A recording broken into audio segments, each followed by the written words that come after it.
What gets measured gets done.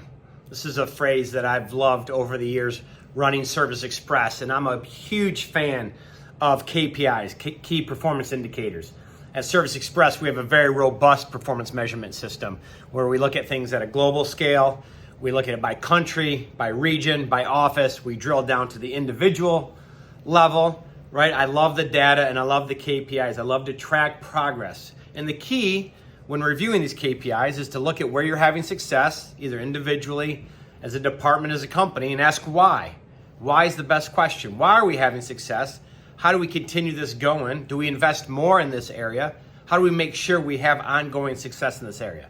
And then if you're not having success, if you're not hitting your number for a given month or a quarter or period of time, again, ask why. Why are we not hitting the number? Is it performance related?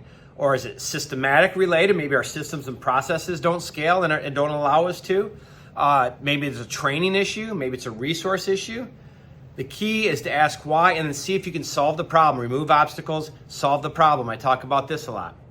Another thing with KPIs though is know when to look at the data, and that gives you the long range direction of the company, but then know when to go outside the data and don't make the KPIs the king of your company. And what I mean by this is don't do something wrong that's going to harm an employee or a customer just to hit a KPI.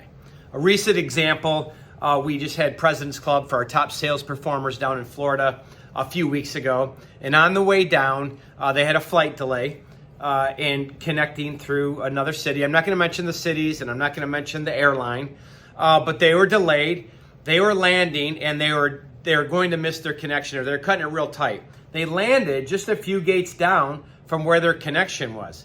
The company knew it was the same airline. They knew they were coming in. They knew there were a number of people. In fact, people got off the plane who were sitting closer to the front, went over and told them, I have a number of people on this plane. They're going to come over and we'll be right here in like 5 minutes, 10 at the max.